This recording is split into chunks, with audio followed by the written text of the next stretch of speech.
안녕하십니까. 2020년 한국사회정책학회 춘계 학술대회 세부 프로그램으로서 그 생애 선택 기본소득제 그 발표와 그 토론을 하는 시간을 갖도록 하겠습니다. 먼저 소개를 먼저 드리겠습니다. 저는 경기도 일자리재단에 있는 문진영입니다. 발표하실 선생님은 처음에 김태일 교수님, 그리고 이규선 선생님 오셨나요? 이규선 선생님 안 오셨고 김태일 교수님께서 대표로 발제를 해주시고 있습니다. 그리고 한림대 사회복지학과의 석재훈 교수님 오셨습니다. 두 분 다 이제 그 기본소득 관련돼서 약간의 그 변형된 논문을 발표하시는 것 같아요. 그 전체 타이틀도 기본소득이 아니라 그냥 보편적인 기본소득이 아니라 생애선택 기본소득제라는 세션인데, 이 발표도 김태일 교수님께서는 기간 한정 시민 수당이라는 어떻게 보면 약간 기본소득에서 약간 변주가 될 텐데 이거를 이제 발표하실 거고, 석재훈 교수님께서는 그 생애 선택 기본소득제를 제안했습니다. 기본소득제도가 이제 다양한 차원에서 다양한 형태로 워낙 활발하게 논의가 되고 있기 때문에 그냥 보편적인 의미의 기본소득보다는 이렇게 약간 특수한 형태의 기본소득을 두 분 다 제안하시는 것 같습니다. 이것에 관한 이 두 교수님의 발표에 대한 토론자로서 한국노동연구원의 장지연 박사님을 모셨습니다. 장지연 박사님은 최근 그 고용보험의 그 전국민 확대에 대해서 지금 굉장히 활발하게 연구하고 실천하시는 걸로 알고 있습니다. 그리고 랩 2050의 이원재 박사님을 모셨습니다. 이원재 박사님은 최근 그 기본소득에 있어 주요한 메이저 플레이어가 되셨는데 오늘 아주 그 정말 그 좋은 토론과 생산적인 발표와 토론을 기대하도록 하겠습니다. 우리가 6시 20분까지 주어졌는데 한 25분 발표하신 분들은 20분에서 25분 사이에 발표를 마쳐주시고요. 토론자분들은 7분에서 10분 정도 이제 종합 플로어 토론 있도록 하겠습니다. 먼저 김태일 교수님께서 발표를 부탁드리겠습니다. 예, 일단은 일단 말씀드릴게요. 제가 이제 기간 한정 시민 수당이라고 했는데요. 사실은 이게 이제 이따가 석재훈 교수님이 하실 생애선택 기본소득과 정확히 똑같은 내용입니다. 똑같은 내용인데 저는 처음에는 이게 나중에 이제 나오지만 어떤 계속해서 뭐 평생 동안 주는 게 아니라 생애 그 일정 기간만 주는 거를 가지고 또 기본소득을 주장하는 분들은 이런 건 기본소득이 아니다, 뭐 그렇게 얘기할 것 같아서 그러면 그냥 시민수당이라고 하자고 해서 기간 한정, 그리고 뭐 그냥 기간을 한정해서 하는 거니까 기간 한정 시민수당이라고 했는데 보니까 석재훈 교수님의 생애 선택 기본소득이 훨씬 더 멋있어서 저도 다음번에 그 투구할 때는 생애 선택 기본소득 이름 바꾸려고 해요. 그게 훨씬 더 멋있는 것 같아요. 어쨌든 그렇습니다. 예, 일단은 발표할 텐데요. 일단 뭐 기본적으로 아는 내용은 사실 별로 할 필요는 없을 것 같아요. 그리고 중요한 건 제가 이 논문을 쓰게 된 게 여기 아까 뭐 이원재 선생님 오셨지만 그 랩 2050에서 올 한 3월이나 그때 이제 기본소득 얘기를 많이 했죠. 3월, 4월 그때. 그래서 그때 저도 거기서 이제 오는 메일을 보고서 기본소득을 이제 보면서 나 나름대로 그럼 기본소득 한번 정리할 수 있겠다 하는 생각에서 제 생각을 정리하는 의미에서 이제 쓴 겁니다. 그래서 이건 제가 생각하는, 그러니까 한국 사회에 기본소득을 도입한다면은 저 첫 단계는 이런 형태가 내가 보기엔 제일 합리적인 것 같다라고 해서 제안을 하는 겁니다. 그래서 뭐 여기 기본소득 논쟁에서 뭐 이런 거 다 아는 내용은 일단 건너뛰고요. 네, 일단 이런 거죠. 저는 그럼 도대체 기본소득을 어떻게 봐야 될까 하다가 첫 번째 이걸 본 거죠. 그러니까 과연 기본소득이라는 게 한국 사회에서 수용될 수 있나 했을 때 그 두 가지로 본 거죠. 하나는 어떤 그 이론적으로 이걸 정당하다 혹은 공정하다고 할 수 있을까? 두 번째는 그 어떤 복지 정책으로서의 효과성은 어떨까? 그 두 가지 측면을 먼저 검토했습니다. 그래서 첫 번째가 이제 그 타당성에서 어떤 이거는 뭐 공정성 혹은 수용성, 타당 그런 건데요. 일단은 뭐 다 아시겠지만 기본소득은 이제 모두에게 무조건적으로 주는 거죠. 그래서 이제 여러 가지 비판이 있는데 그 중에 이제 비판이 이런 거죠. 그러니까 그러니까 어떤 위험이나 욕구가 없는 사람한테도 준다는 거. 그러니까 우리가 기존의 복지 제도라는 건 어떤 사회적 위험이나 욕구에 대한 그 대응이잖아요. 그래서 그런데 그런 위험이나 욕구가, 그러니까 전에 뭐 부자한테도 주는 것. 그러니까 그런 첫 번째가 그런 거. 아무런 위험이나 욕구가 없는 부유한 사람한테도 준다는 게 이제 가장 어떤 논란이 되는 거고, 두 번째가 이제 그 호혜성인데, 우리도 되게 이런 거죠. 우리가 가난한 사람들한테 혹은 뭐 어떤 우리가 공적 부조를 하거나 아니면 실업 부조를 할 때 우리가 조건이 어떤 지금 뭐 실업자한테 우리가 실업 부조 같은 걸 할 필요가 있는데 대신 조건부로 하는 거잖아요. 어떤 구직 활동을 하는 걸 조건부로 하고 있죠. 이제 그런 조건을 다는 건데, 그래서 기존 복지제도는 일단 사회적 위험이나 욕구에 있는 사람, 다음에 경제적으로 어려운 사람. 근데 기본적으로 원칙은 일을 해서 먹고 사는 게 원칙이고, 일을 해서 먹고 살게 여의치 않은 경우에 이제 대응하는 거잖아요. 근데 그래서 우리가 실업자한테 우리가 어떤 복지급여를 한다고 해도 이 사람이 구직 활동을 하고 일을 하겠다는 약속을 전제로 해서 하는 거잖아요. 근데 그런 부분이 어떤 기존 복지제도의 가장 큰 틀인데, 근데 기본소득은 그거에 대해 반대하는 거잖아요. 그래서 기본소득을 건포할 때 가장 어떤 우리가 공정성, 정당성 문제에서는 정말 쉽게 말하면 롤스가 말한 것처럼, 롤스가 그랬잖아요. 그러니까 말리부 해변에서 파도 타는 저 젊은이한테까지 우리가 어떤 공적 급여를 해야 하냐. 이제 그런 거에 대해서 롤스는 그렇지 않다고 얘기를 했잖아요. 그래서 전혀 어떤 일할 의사가 없는 그런 사람한테까지 주는 거는 정의가 아니다라고 얘기를 했죠. 그래서 이런 게 우리가 기본적으로 지금까지 가지고 있는 이제 그런 사고인데, 기본소득은 아니다, 뭐, 게으름병에서도 줘야 한다는 거죠. 그래서 그럼 이거를 어떻게 볼 것이냐. 그러니까 기존 복지제도와 가장 충돌되는 그런 부분을, 그러니까 그런 부분을 어떻게 정당화할 수 있을까에 대한 얘기를 먼저 하려는데요. 일단 이걸 기본소득 지지하는 사람들은 거기에 대해서 몇 가지 정당한 논리를 하는데, 하나가 이런 거죠. 일단 뭐 우리 강남훈 교수님 같은 경우는 이제 디지털 경제에서 프로슈머 역할이라는 걸 했는데, 무슨 얘기냐면은 아시겠지만 우리가 구글링 같은 거, 그러니까 구글이 그렇게 엄청난 데이터를 축적해서 큰 대기업이 될 수 있는 거에는 우리가 다 서치하면서, 그러니까 구글링을 한 데이터들이 다 같기 때문에 그걸 바탕으로 해서 이제 엄청나게 이제 큰 자산을 쌓는 거잖아요. 정보 대죠. 그러니까 사실은 우리가 의식적으로 일을 한다는 의식은 아니지만 우리가 그런 디지털 이런 구글링 하는 것 자체가 어느 정도 어떤 기여를 하는 거기 때문에 기여하는 것 때문에 그런 의미에서 어떤 이런 디지털 경제에서는 어느 정도 그런 기분이 있다. 그런 얘기를 이제 하시기도 하고요. 근데 그것보다 더 본질적으로는 우리가 아는 것처럼 이제 토머스 페인이 옛날에 말한 것처럼 이런 거죠. 그냥 기본적으로 우리가 어떤 일을 하고 우리가 생산 활동을 할 때에는 지구상에 존재하는 토지 등의 천연자원을 사용하고, 그 다음에 과거로부터 인류가 이제 쌓아온 여러 가지 기술, 지식을 가지고서 그걸 바탕으로 해서 우리가 어떤 생산활동을 하는 건데, 이런 어떤 지구의 천연 자원이라든가 인류가 전승되어 온 지식, 기술, 그런 거는 순전히 본인 게 아니라 계속 얻어온 거, 이거는 전체 인류의 자산이라고 할 수 있으니까 그런 전체 생산 활동 중에서 이러한 공유자산, 천연자원이나 지식, 기술, 이런 것들을 사용하는 것들에 대해서는 모든 사람이 다 지분이 있다. 그래서 그거에 대한 걸 줘야 된다. 그런 것들이 이제 논리 중에 하나고, 또 하나는 이제 반대로 그러니까 탄소세 같은 경우는 이산화탄소 배출이 모든 사람한테 해를 주는 거니까 거기서 탄소세를 걷어가지고 해야 된다. 이제 이런 논리들이 있는데, 이런 것들이 이제 기본소득 주장하시는 분들이 하는 어떤 당연한 권리라는 건데, 저는 이런 거는 굳이 이렇게 다 그것도 일리가 있는데, 그렇게 따지던 혹은 그렇지 않든 간에 기본적으로 어떤 시민권이 더 확장되어 온 걸로 그냥 생각을 해요. 과거에 자유권, 참정권, 사회권으로 이제 확장되어 왔는데, 근데 사회권이 이제 산업사회의 사회권이라는 건 적어도 어떤 호혜성에 바탕을 해서, 적어도 자기가 일을 하려는 그런 호혜성을 바탕으로 해서 어떤 우리가 사회권을 인정한다면은, 탈산업사회에서는 그러한 어떤 호혜성이라는 그런 조건이 없이도 무조건적으로 어떤 급여를 할 수 있지 않냐. 그런 식으로 어떤 그냥 사회권이 확장된 거로 보는 것 같다라는 게 제 생각입니다. 그런 거고요.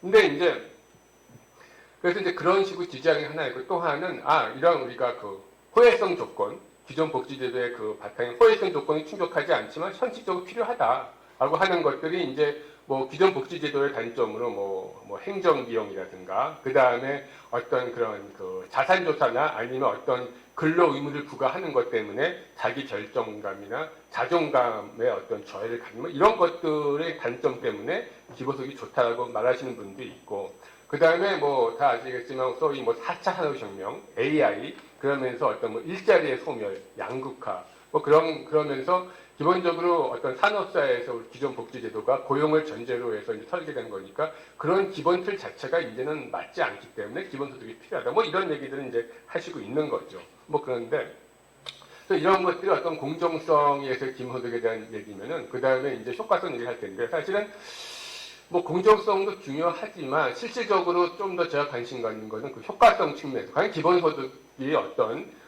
그러니까 어떤 기존 복지제도라는 것은 어떤 사회적 위험 요구에 대한 대응인 거잖아요. 그럼 이런 사회적 위험 요구에 대한 대응이라는 측면에서 기본소득의 효과성을 어떻게 봐야 되냐. 그게 저는 좀 더 관심이 있었거든요. 근데 당연히 이제 이런 거죠. 우리가 어떤 효과성을 평가할 때 뭐 포괄성, 표적성, 충북성 그런 얘기를 하는데요. 포괄성이라는 거는 이제 그 대상에 그러니까 사각지대가 없이 정말 필요한 사람을 다 빠짐없이 그 급여를 하고 있냐 하는 건데 포괄성 측면에서 보면 당연히 기본소득은 모든 국민을 포괄하는 거니까 사각지대가 당연히 없죠. 그러니까 그건 좋은데 문제는 이제 표적성이죠.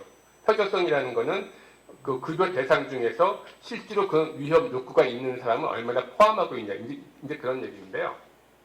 근데 가장 문제가 이제 기본소득은 아까도 말했듯이 기존 복지제도와 달리 사회적 위험이나 욕구가 상관없이 모두에게 주는 거기 때문에 표적성 측면에서는 그렇게 그 사회적 위험 욕구에 대한 대응이라는 측면에서 봤을 때는 굉장히 떨어질 수밖에 없는 거죠. 없는 건데 그래서 이런 표적성이 떨어지니까 또 문제가 되는 거는 급여 충분성, 급여가 충분하지 않다는 이제 문제가 항상 있는 거잖아요. 그래서 뭐 흔히 하는 것처럼 매달 전 국민한테 월 60만 원 정도 지급하면은 이게 이제 그 1인 최저생계비 정도일 텐데 월 60만 원 지급하면 370조 원 이상 너무 돈 많이 든다. 이게 하는 얘기죠. 하는 얘기인데 뭐 이제 효과성 측면에서 이제 그런 게 가장 크리티컬한 게 그런 거죠. 그러니까 전 국민을 하다 보니까 충분하게 사회적 위험 요구에 대응이 못한다는 게 가장 큰 단점인 거고. 근데 그 외에도 장점으로 하는 것들이 아까 말했듯이 어떤 자율성, 자존감, 뭐 그런 것들이 좋다는 얘기에서 그래서 우리 다 아는 것처럼 그 핀란드에서 얼마 전에 끝난 그 실업자를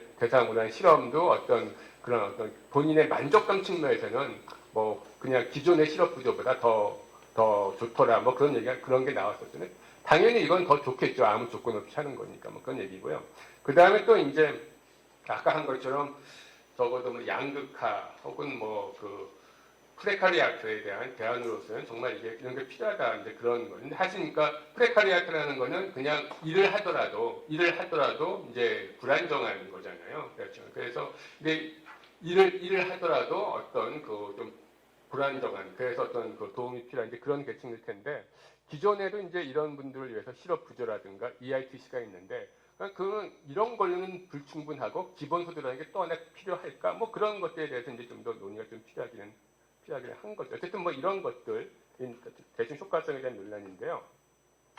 그래서 이제 평가를 하면은 아까도 제가 얘기했지만 이게 과연 공정한 거냐, 정당한 거냐, 우리 사회에 수용할 수 있는 거냐 하는 그런 가치 차원에서는 저는 그냥 뭐 만약에 이게 기존 복지제도를 전면으로 대체하는 거라면은 굉장히 이 호혜성 조건이 중요하다고 생각해요. 왜냐하면 이건 우리 기존 복지제도 설계 근간이기 때문에 과연 호혜성 없이 누구에게나 아무런 조건 없이 주는 게 정당은 굉장히 논란이 될 수 있는데 저는 제가 생각하는 대안은 전면적인 대체가 아니라 기존 복지제도를 유지하면서 약간 추가하는 거기 때문에 공정성 부분은 뭐 그렇게 큰 논란이 되지는 않아요.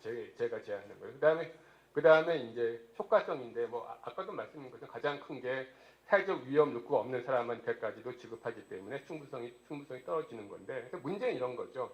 그러니까 기본소득만으로는 충분히 사회적 위험 욕구에 대응할 수 있는가에 대해서 저는 그게 없다라고 생각을 해요. 그래서 저는 기존 복지제도는 유지하고 거기에 기존 복지제도가 커버하지 못하는 좀 다양한 유형의 어떤 위험 욕구에 대한 대비로서의 어떤 기본소득을 넣자 하는 게 제가 제안하는 거거든요. 그런 얘기죠. 근데 그래서 이제 그래서 제가 제안하는 기본소득은 적어도 제가 생각하기에는 뭐 꼭 제가 제안하는 것든 아니면 누가 제안하는 거든 상관없는데 지금 현재 우리 사회에서 기본소득을 도입한다 그러면 최소한 두 가지 기능 혹은 조건이 필요한데 첫 번째는 기존 복지제도는 유지하고 오히려 지금 기존 복지제도의 사각지대, 그러니까 뭐 지금 뭐 장전 선생님도 계시지만 고용보험의 사각지대 같은 거는 계속해서 고용보험을 더 확충해서 그런 사각지대를 그러니까 메꿔야 하는 기존 복지제도의 본연의 역할은 충분히 하는 것 전제하에 이제 추가로 얹어야 되겠다 하는 게 제가 생각하는 첫 번째 조건입니다. 근데 이 관련해서 밀턴 프리드만의 부의소득세를 잠깐 소개하는 거는 아시다시피 밀턴 프리드만의 부의소득세가 보통 그 우파 버전의 그 기본소득의 어떤 대표적인 건 이제 알려져 있는 거잖아요. 알려져 있는 건데, 그러니까 이거는 그 네거티브 인컴 텍스라는 게 아시겠지만 이런 거죠. 근데 면세점을 2천만 원으로 정하고 한 소득세를 50% 정도로 이제 한다고 하면은 면세점이 넘어가면은 50%의 세금을 부과해서 이제 세금을 걷는 거고 면세점보다 소득이 작은 경우에는 50%만큼 그 곱해가지고 차액에다 50% 곱해서 돈을 주는 거잖아요. 그게 이제 네거티브 인컴 텍스의 이제 얘기인데, 근데 이러한 그 밀턴 프리드만의 네거티브 인컴 텍스는 다시 가면은 아까 조건요. 면세점 2천만 원, 소득세 50%, 면세점 이하 차액에 대해서는 곱하기 소득세만큼 보조금을 주는 이거하고, 근데 이거는 사실은 그 납세자한테 지금 그 소득세 거기 그 안에 그 풀에 들어온 사람 모든 사람한테 2천만 원의 기본소득을 지급하고 대신 면세점은 없고 세율 50% 부과하는 거와 똑같은 거거든요. 그러니까 그 이유가 뭐 당연한 건데 예컨대 소득이 전혀 없는 사람은 1천만 원 보조금을 받는 게 이제 받는데 그건 면세점을 당연히 2천만 원의 기본소득을 지급하면은 면세점이 없기 때문에 곱하기 50을 하면 1천만 원만큼 받기 때문에 그러니까 밀턴 프리드만이 말한 면세점 이하에 대해서 네거티브 인컴 텍스를 한다는 거는 모든 사람한테 2천만 원 기본소득을 주고서 면세점을 다 없애고서 50%를 부과하는 것과 똑같은 얘기거든요. 그걸 이렇게 바꿔서 한 거죠. 근데 사람들이 자꾸 혼동하는 분들이 좀 계시더라고요. 그리고 밀턴 프리드만이 이걸 한 거는 그래서 이것도 자산조사 같은 게 필요 없다는 거거든요. 왜냐하면 우리가 그냥 자기가 세금 신고할 때, 자기 소득세 신고할 때 그거에서 자동적으로 되는 거기 때문에 온갖 행정비용이 필요 없다는 거거든요. 그래서 밀턴 프리드만이 이걸 제기한 거는 이제 기존 공적 부조의 근로 동기 감소 효과도 좀 방지하고 다음에 각종 행정비용, 뭐 이런 그 민스 테스트 같은 거에 들어가는 행정비용을 다 줄이자 하는 거였거든요. 그렇게 하는 건데, 근데 이제 밀턴 프리드만이 주장한 어떤 복지를 대체하는 거는 주로 이 빈곤 계층에 대한, 그러니까 조세 기반으로 빈곤 계층에 대한 어떤 소득 보장 정책 이런 거를 이제 대체하자는 거지, 뭐 사회보험 그런 걸 대체하자는 건 아니거든요. 당연히 어떤 이런 기본소득만은, 그러니까 당연히 어떤 우리가 사회보험이라는 거는 대체하기 어려운 게 만약에 사회보험이 없어지면 우리가 민간보험을 들어야 되는데 그거는 우리가 뭐 맞는 게 전혀 아닌 거잖아요. 아닌 거고 마찬가지로 가장 문제가 위험 욕구가 사람마다 다 크기가 다른데 그래서 그것 때문에 어떤 보험이라는 게 있는 건데 기본소득은 모든 사람은 그냥 다 평균에 맞춰 주는 거기 때문에 그래서 다시 말하면 이런 것들 때문에 기본적으로 기본소득만을 가진 거예요. 기본소득이 현재 우리 기존 복지제도를 대체할 수 있을까? 대체한다면은 그냥 우리 조세 기반으로 하는 뭐 공적 구조 정도는 대체할 수 있겠죠. 기초연금이나 아니면 뭐 기초보장급여 같은 건 대체할 수 있겠지만 보험 절대 안 되고 사회세비도 절대 안 되고 그런 거죠. 그래서 기본적으로 뭐 그렇다는 얘기, 뭐 그건 너무 당연한 얘기인데 논란이 되기 때문에 제가 정리를 한 거고요. 예.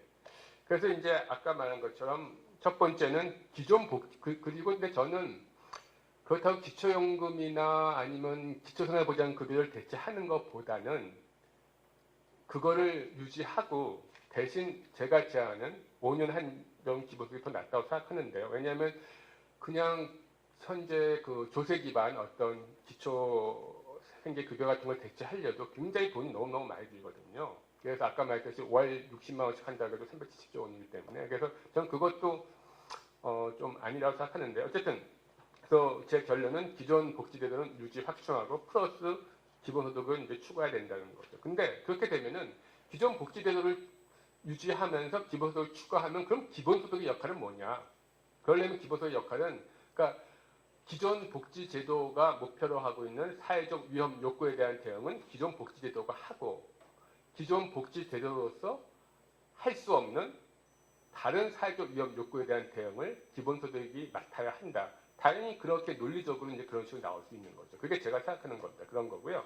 그 다음에 두 번째는 반드시 기본소득을 할 때는 증세를 통해, 그러니까 재원조달을 같이 방한 패키지로, 그러니까 이렇게 우리가 기본소득을 실시한다. 그 대신 그거를 위한 재원은 이러한 방법에 의해서 마련한다 하는 재원 조달과 기본소득의 패키지로 가야만 된다는 게 또 제 하나의 생각인데요. 그거는 이제 뭐 이유가 당연한데 뭐 지금의 재정 여건을 고려하고 앞으로 기존 복지제도에서도 고령화에 따라서 엄청나게 복지 유출이 늘어나야 되는 거기 때문에 거기에 또 하나의 기본소득을 하면서 그냥 재원조달 방안 없이 한다? 저는 그거는 절대 아니라고 생각합니다. 그래서 이제 그렇게 얘기하는 거 다 아는 거죠.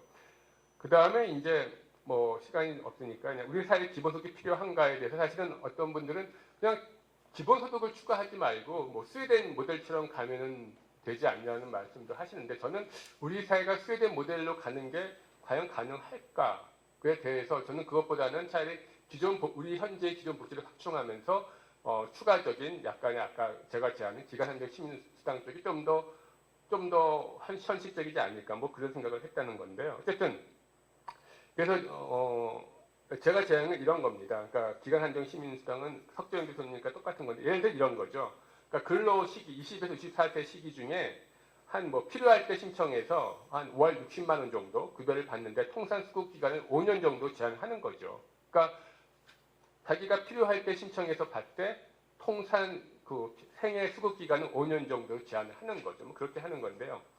뭐 이거는 이제 다양한 이름 불리고 있죠. 그다음에 요거의 자세한 내용은 이제 석재현 교수님이 또 이따가 하실 텐데요.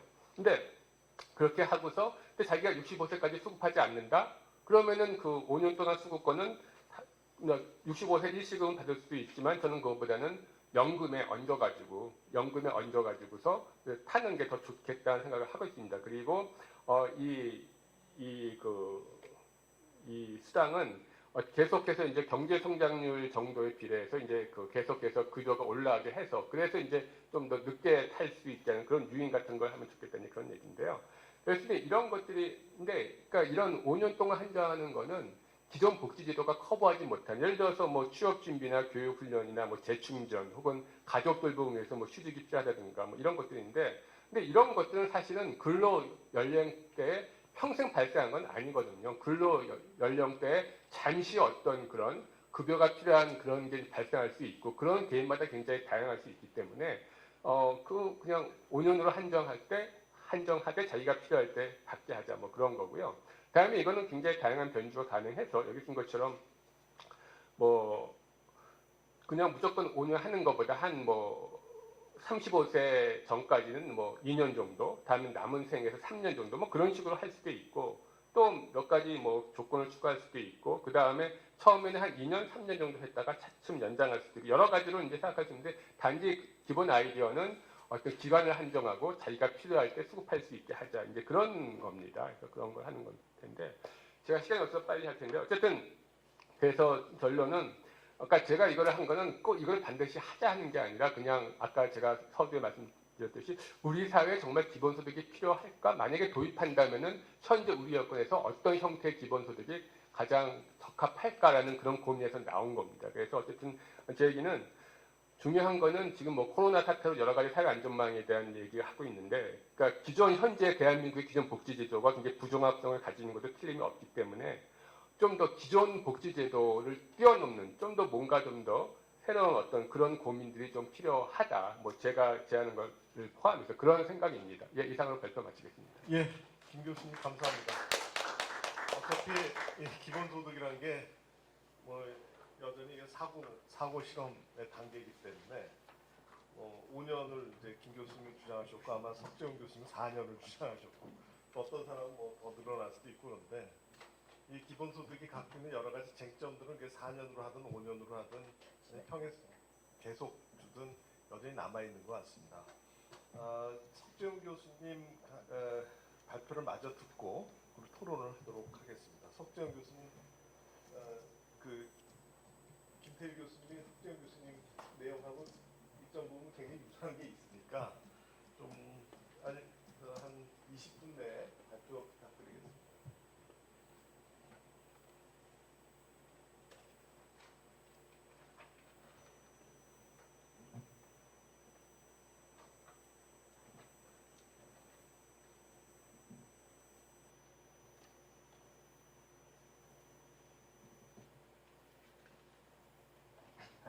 죄송합니다. 네네, 제가 죄송하죠. 예, 발표 시작하겠습니다. 오늘 제가 발표할 제목은 생애 선택 기본소득제를 제안하는 내용이고요. 전환기 적극적 시민을 위한 안전장치라는 부제를 달아봤습니다. 이 코비드19 팬데믹이 사실 예상보다 훨씬 일찍 우리 사회의 대안적인 사회보장 체계에 대한 논의를 할 수 있는 정책의 창을 열어준 것 같습니다. 기본소득 지지 입장에서는 기본소득이 4차 산업혁명에 따른 일자리 변화에 따라서 이렇게 등장하게 될 거라고 생각을 했었는데 그것보다 이제 훨씬 더 앞당겨서 논의의 장이 펼쳐졌습니다. 정치도 가세를 하고 있고요. 기본소득 지지 입장에서는 이 기본소득 자체가 지금 현재 사회보장 체계 가지고 있는 사각지대 문제 해결, 그리고 사회적 재분배 규모의 확대, 그리고 누진적 비용 부담으로 불평등 및 양극화에 대해서 기여할 수 있고, 또 유효 수요 창출로 경제 활성화에 기여할 수 있고, 수급자 및 부담자 일치로 사회 통합에 기여할 수 있고, 더 근본적으로는 공유부를 사회 공유부를 나누는 정의를 실현한다, 이런 것에서 이제 수월성을 찾고 있고요. 반면에 사회보장 강화 지지 입장에서는 기존의 사회보험 중심의 사회보장 체계 보완이 오히려 필요하다라는 거고, 오히려 기본소득 도입 논의가 굉장히 시기상조고 갑작스럽고 막대한 재정 투입의 실현과 지속 불가능성을 들어서 비판적인 입장을 가지고 있습니다. 더더욱이나 재정 투입 대비 실질적인 보장성이 취약하다는 가성비 문제를 지적을 하고 있고요. 그 다음에 위험 집단 표적 정책에 대비해서 불평등 완화의 정책 효과가 제약되어 있다. 그리고 기존 사회보장 제도의 구축 효과가 있다. 이런 이제 측면에 들어서 기본소득이 비판적입니다. 각 정책 수단을 옹호하고 반대하는 데는 모두 타당한 이유들이 충분하다고 생각합니다. 따라서 어떤 정책 수단이 더 옳고 더 타당한가의 논쟁은 각각을 지지하거나 반대하는 타당한 논거의 충분성 때문에 계속 그 자칫 평행선을 달리면서 소모적인 논쟁으로 흐를 가능성이 농후하고요. 더군다나 기본소득 또는 기존 사회보장 강화 이렇게 정책 대안을 이분하여 논의가 지금 전개되고 있지만 실질적으로 기본소득은 기본소득대로 또 기존 사회보장 강화는 그것대로 그 내에 상당히 이질적인 논쟁이 존재하고 있고 다양한 정책 스펙트럼이 존재하고 있습니다. 그렇기 때문에 이럴 때일수록 효과적인 논의를 위해서는 동일한 명명이라도 다양한 스펙트럼을 포함하는 정책 수단의 찬반 논의에 매몰되기보다는 근본 질문으로 회귀해서 논의를 풀어나가는 것이 바람직하다고 생각합니다. 저는 이런 생각을 해봤습니다. 얼마 전에 이제 그 TV를 보는데 이어령 스님이 나오셔가지고 모기장 발명론이 필요하다라고 얘기를 하시더라고요. 더우니까 창문을 열자는 말도 맞고 모기가 들어오니까 창문을 닫자라는 말도 타당하다는 거죠. 그 속에서 모기장이 발명됐다라는 거죠. 바람도 들어오고 모기도 막을 수 있고 그러니까 그런 것들이 필요하다라는 생각을 했습니다. 저는 항상 사회정책학자로서 제가 이제 굉장히 좀 사회정책 공학자, 사실 사회정책 공학이라고 했을 땐 굉장히 이제 평가되는 식으로 우리가 얘기도 되지만 저는 그 부분에 대해서 상당히 개인적으로 자부심을 가지고 그 부분을 이렇게 제 정체성으로 가지고 있는 편인데요. 이제 제가 늘 생각하는 게 어떻게 보면은 자기 검열 속에서 이런 부분들의 타협점들을 찾아 나가는 것이기도 하지만 이 타당한 주장의 현실적인 적용 가능성을 항상 생각합니다. 그러다 보니까 분명히 기본소득의 방향이나 이런 부분들이 미래를 열어주는 부분에 대한 비전에 대한 것은 충분히 굉장히 공감되고 맞는 방향인 것 같은데 지금 당장 얘기되고 있는 예산의 제약성이나 이런 부분 그리고 가성비 문제 이런 부분들도 충분히 타당성이 있다. 그랬을 때 그러면 우리는 지금 무엇을 해야 되는가라는 이제 질문을 하게 되는 거죠. 그 속에서 이제 나왔었던 게 지금 오늘 발표하는 생애선택 기본소득제고, 제가 이제 2017년에 연구했었던 청장년 근로시민 기본소득 이용권이라는 제목으로 똑같이 이제 한정된 기간 동안의 기본소득을 보장하는 것을 제안을 했었습니다. 이제 이렇게 얘기할 수 있을 것 같아요. 시작은 창대했으나 기본소득에 대해서 거창하게 필요하다라고 얘기를 해놓고 미미하게 4년만 기본소득을 주겠다라는 건 너무 미미하게 마무리된 제안 아니냐라고 할 수 있는데요. 저는 이제 그렇지만은 않다라는 걸 오늘 말씀드리고 싶은 겁니다. 그래서 만약에 양보를 해야 된다면 급여 보장 수준의 충분성을 양보하는 것이 맞는가, 아니면 급여 보장 기간을 오히려 제한하는 것이 맞는가. 물론 거기에는 또 뭐 보편성을 양보하는 것이 맞다 이렇게 얘기할 수도 있지만, 어쨌든 저는 급여 보장 기간을 필요한 부분에 충분히 받는 것이, 무조건적으로 받는 것이 훨씬 효과적인 정책이 될 것이다 라고 생각을 했고요. 그것이 전환기의 사회적인 실험이 될 것이다 라고 생각했습니다. 좋은 정책의 조건에 대해서 행동경제학자들이 조언을 한 바를 저는 이제 굉장히 이제 의미 있게 들었는데요. 좋은 그 정책이 의도한 대로 효과를 거두려면 정책 설계자의 일방적인 계획만으로는 목표한 정책 효과를 거두기 어렵다는 거죠. 그래서 필요한 것이 계획의 과학성과 공학성.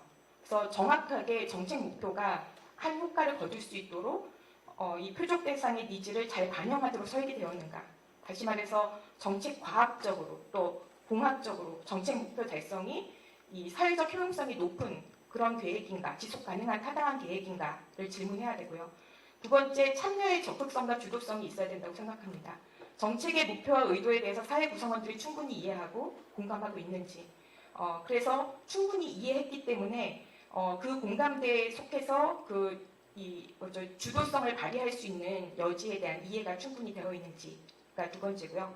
세 번째는 공동체원으로서의 책임성과 성찰성을 가지고 있는가. 그러니까 정책이 일반적으로 대상화시켜서 수혜를 해주는 그런 것이 아니라 시민들이 공동체 구성원으로서 연대의식을 가지고 서로를 의지하고 또 배려하는 책임의식과 배려심을 갖고 있도록, 그렇게 만들도록 정책이 만들어지고 있는가라는 거죠.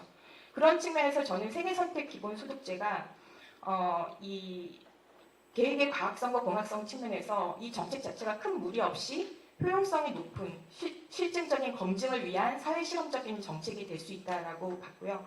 그 다음에 청장년 누구나 일정 기간 무조건 최소한의 충분성을 담보하는 지원을 통해서 효용성이 높은 필요 충족, 그리고 재정적인 부담 역량 간의 균형점을 찾을 수 있는 그런 정책, 그런 측면에서 이제 지속 가능한 타당성이 있다고 봤습니다.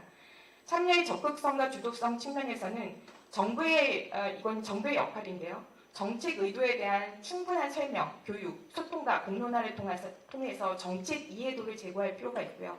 그리고 시민의 자기주도성을 지원하는 준비기와 예를 들면 청년 같은 경우에 준비기가 필요했고, 장년기 같은 경우에 근로 전환기가 필요하겠죠. 이때에 교육과 직업훈련 등의 정책 효과를 제고하는 패키지 정책을 지원하는 것이 필요하다고 봅니다. 그리고 시민들은 자기주도성을 가지고 적극적으로 자신의 삶에 정책을 최대한 잘 녹여내는, 본인을 잘 활용하는 그런 것들이 필요하겠죠.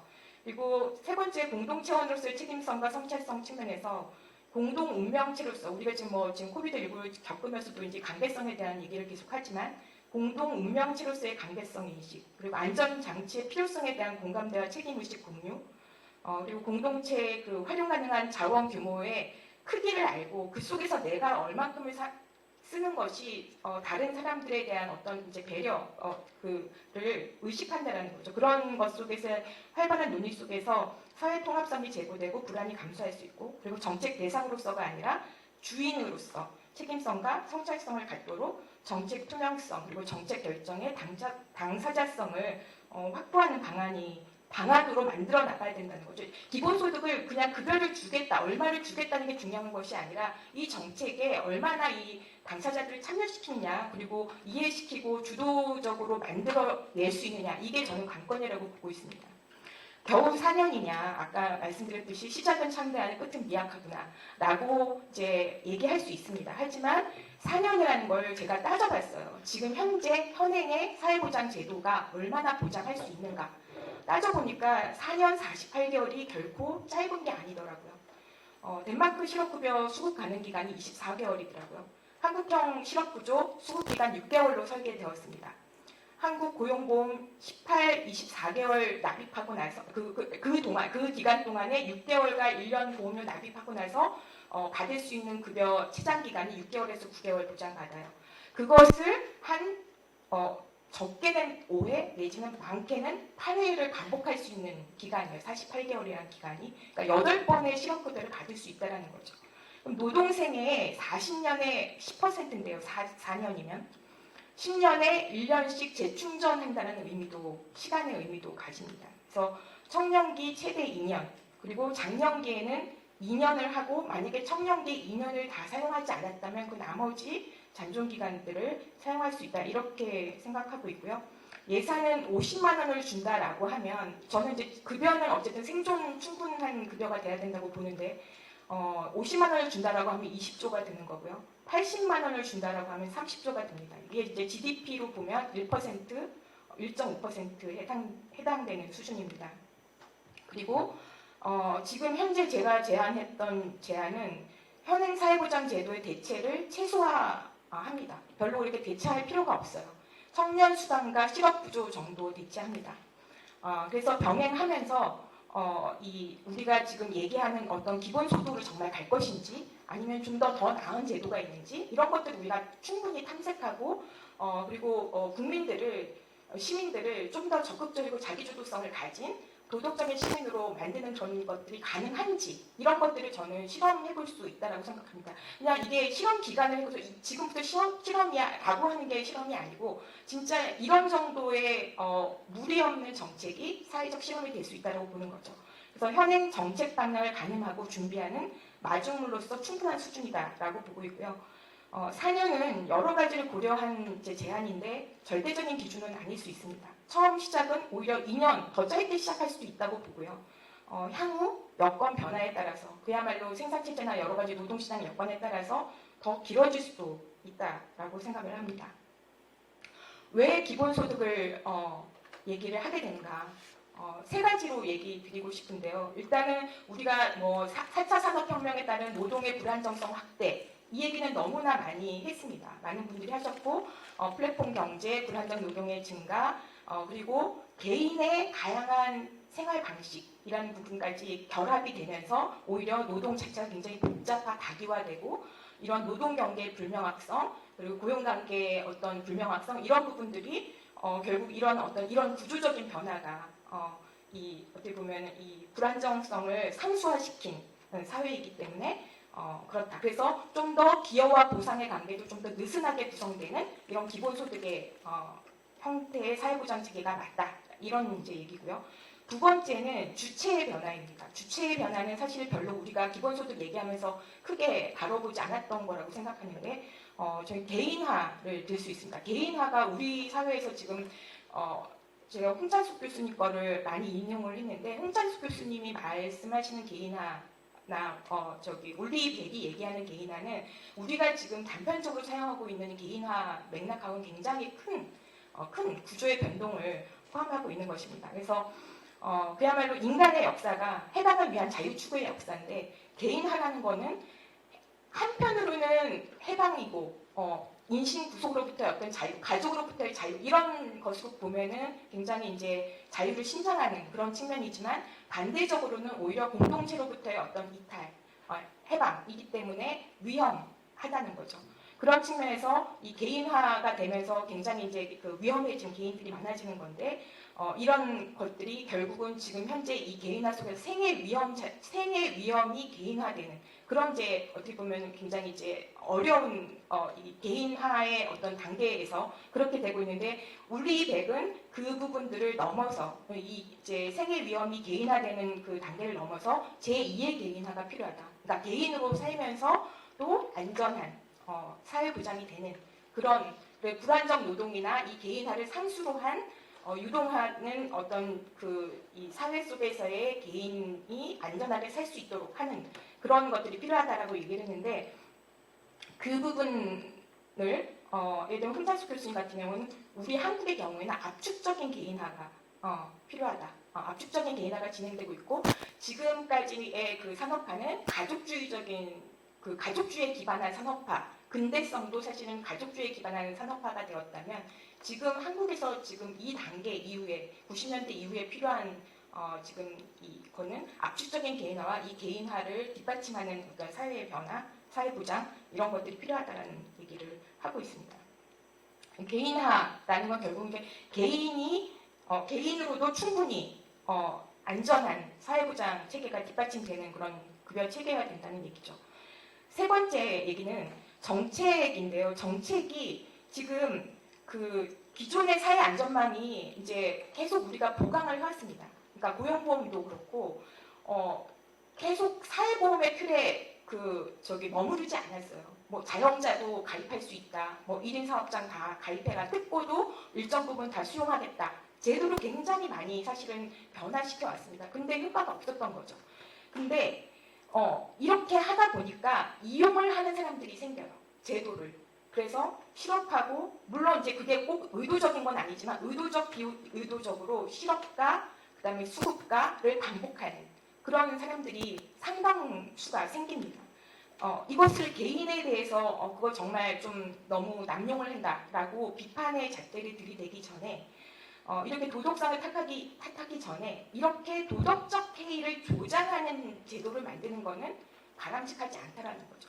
시민들이 오히려 이 사회보장 제도를 통해 가지고 본인의 삶을 주도적으로 계획하고 끌어나가게 만들어야 되는데 이걸 이용하지 않으면 바보고 내가 이걸 이용해 먹어야겠다라고 마음먹게 만드는 제도는 그리고 그렇게 만드는 것을 하는 정부는 나쁜 정부다라는 거죠. 그런 측면에서 좀 더 도덕적인 시민으로서의 어떤 유인을 가진 소득이 이제 기본소득일 수도 있다라는 겁니다. 그래서 이 세 가지 제가 구조적 변화, 주체의 변화, 정책의 한계 속에서 새로운 대안으로서의 기본소득이 필요한 부분을 얘기를 했고요.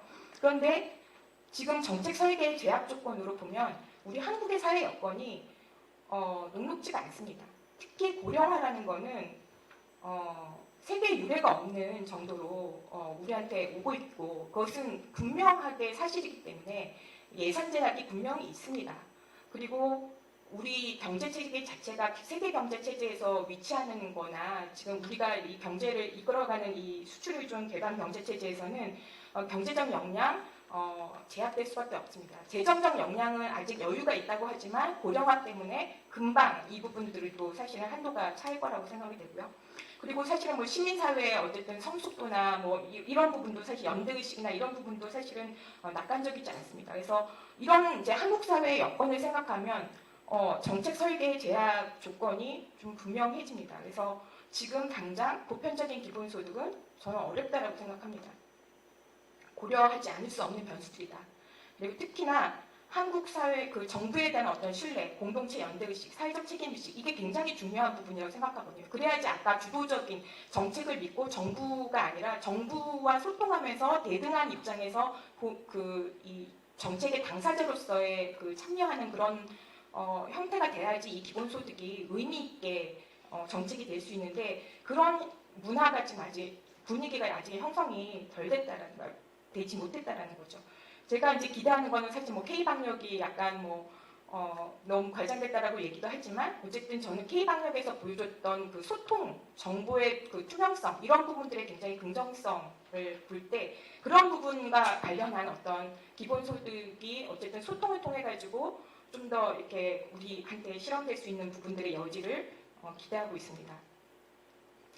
일단 어쨌든 해결해야 될 문제는 사회보장에서 배제된 불안정 노동 집단에 대한 다양한 정책 선택 차원인데 일단 저는 가장 중요한 정책 집단이 노인과 아동은 기존의 전통적인 복지국가의 아동수당과 기초연금으로 일단 해결을 하고 저희가 지금 표적 집단으로 삼아야 되는 거는 청장년 근로시민이라고 생각을 했습니다. 그리고 그 부분에 대해서 그리고 급여에 대해서 이제 충분하게 어쨌든 저는 줘야지 된다고 생각을 하고요. 이렇게 공유부라고 할 때는 그냥 얼마를 줘도 같이 나누면 된다라고 하는데 저는 급여의 충분성이 굉장히 중요한 기본소득의 요건이라고 생각을 하고요. 그 다음에 가부장제 해체와 개인화를 지원하는 개인 단위 급여 보장이 굉장히 중요하다. 두 번째. 그 다음에 세 번째는 이 도덕적 시민을 견인하는 주체적인 시민의 이해 그리고 사회적 가치의 공유가 굉장히 중요하다. 이렇게 좋은 시민과 도덕적 시민이 이끄는 것이 결국은 정책 효과와 정책 실행의 원활성을 가름짓는 중요한 요소가 될 것이다. 그래서 저는 생애선택 그 기본소득제 제안의 그 배경으로 일단 첫째 당사자의 판단을 존중하는 인정의 정치. 그래서 이건 개인 사정은 개인이 제일 잘 안다는 거죠. 그렇기 때문에 묻지 않고 보장을 해주는 거고요. 그 다음에 개인 단위의 사회적 안전장치 여야지 이 개인화된 어떤 위험에 개인화된 사회에서의 충분한 보장성을 보장할 수 있다. 이 속에서 무급불법 여성이라든지 경력가 없는 청년이라든지 소외되지 않고 가군의 자원 배분에서 소외되지 않고 개인 단위의 사회적 안전장치를 통해 가지고 보장받을 수 있다. 그 다음에 세 번째 급여 수준 충분해야 된다. 네 번째 적정 재정 부담과 사회적인 효용성이 있어야 된다. 그 다음에 다섯 번째 자기주도적이고 적극적인 도덕적 시민을 염두에 둔 그런 정책이어야 한다라는 거고요. 사람들이 가장 언제 주도적이 되는가? 가용 자원이 충분하지 않고 대신 본인이 사용할 수 있는 최대한의 자원과 사용 조건들을 정확히 알고 있을 때 사람들은 스스로에게 최적화된 삶을 조직화할 수 있다라고 생각을 합니다. 그래서 이런 측면들이 자기주도적이고 적극적인 도덕적 시민을 만드는 데 도움이 될 수 있다라고 보는 거죠. 그래서 저는 모든 시민에게 무조건적으로 일생에 4년 동안은 기본소득을 이용할 수 있는 기회를 보편적으로 보장하자. 이게 생애선택 기본소득 이용권에 대한 이제 구상인 거고요. 그래서 이렇게 가장 기묘할 때 본인의 효용이 극대화되는 시점에 기본소득을 신청해서 조건 없이 수급 가능하도록 하게 하자.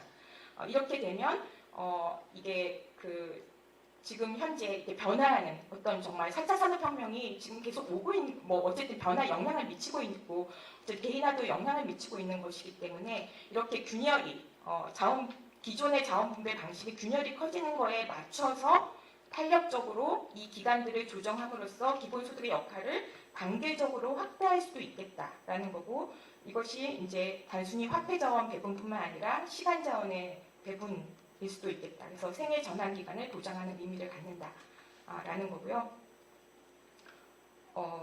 네. 일단 그렇기 때문에 이제 지금 구체적인 이 기본 구상에 대해서는 제가 생략을 해도 되겠죠.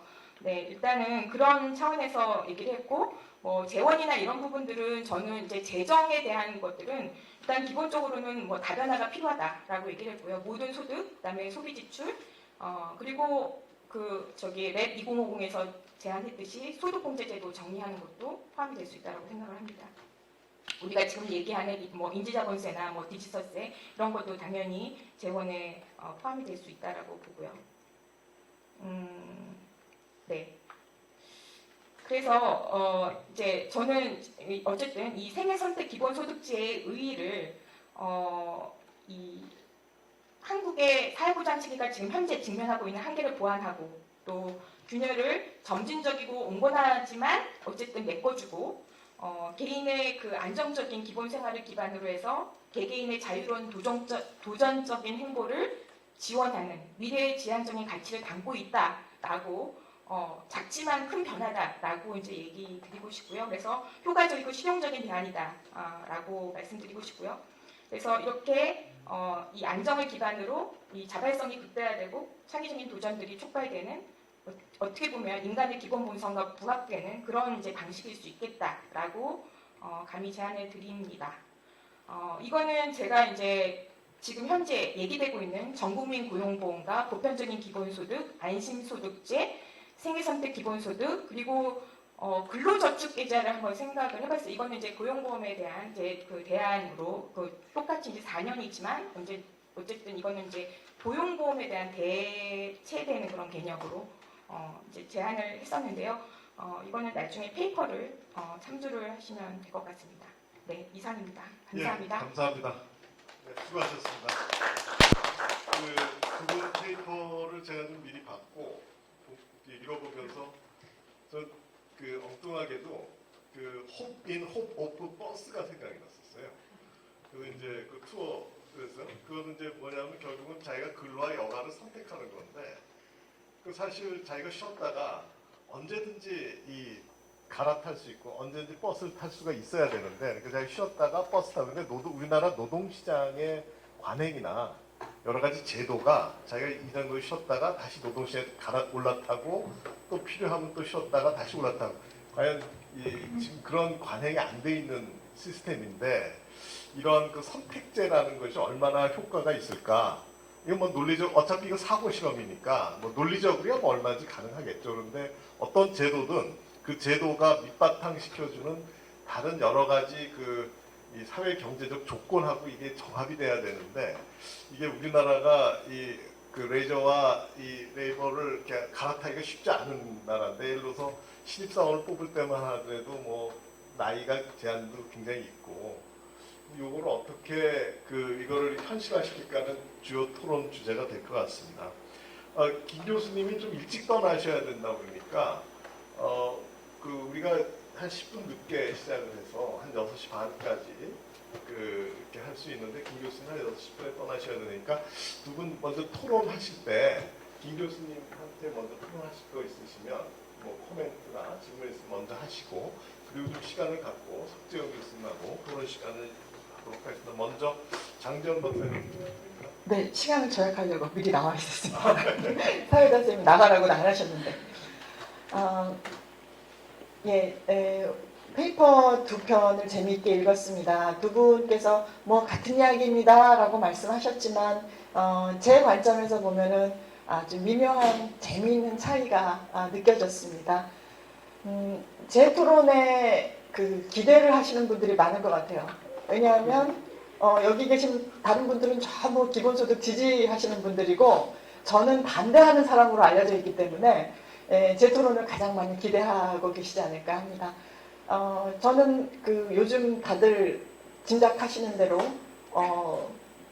보험론자고 사회보험 강화론자이기 때문에 확실히 그런 포지션 맞고요. 그런 관점에서 토론을 해보도록 하겠습니다. 근데 크게 기대하셨던 거에는 좀 실망하실 수 있는데 제가 상당 부분 지지합니다. 두 분 발표를. 어떤 측면에서 그런지 보시기 바랍니다. 요즘 청장년기 소득보장제도로서 고용보험이라는 것이 굉장히 한계가 많다. 그러면서 다양한 대안 제도들이 제출되고 있습니다. 이번에 나온 이 두 편의 논문은 그런 기존에 많이 논의되던 기본소득론의 실현 가능성을 획기적으로 높이는 안으로 볼 수 있을 것 같습니다.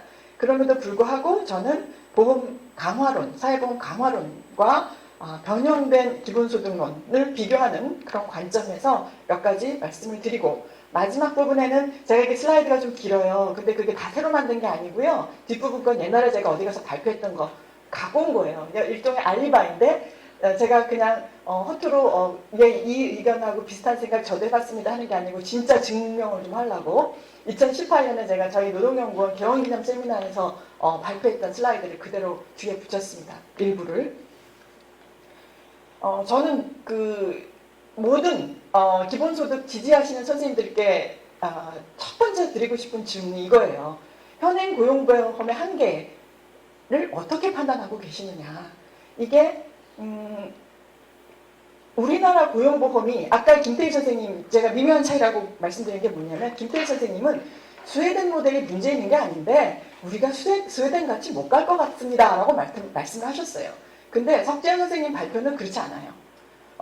액체근대 그 다음에 모럴 해저드 이렇게 얘기하시면서 사회보험제도가 가지고 있는 근본적인 문제점을 제시하셨습니다. 그래서 그 두 가지 포지션은 굉장히 다른 거라고 저는 생각이 되고요.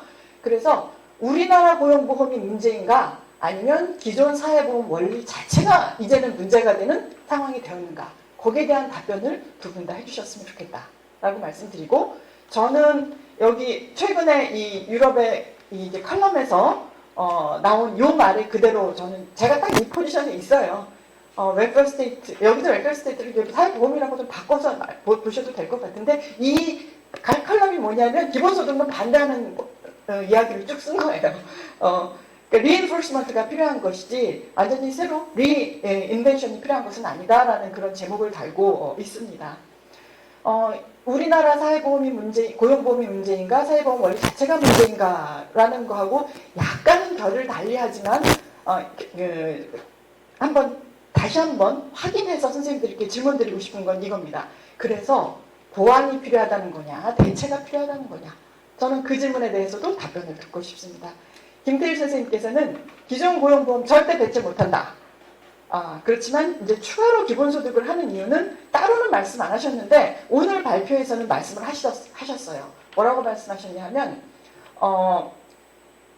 실업 아닌 경우, 그러니까 고용보험이 하지 않는 기존의 사회보험이나 기존의 사회보장제도가 하지 못하던 파트를 하도록 하는 게 이제 지금 제시하신 이 기본소득의 아이디어다라고 말씀하셨어요.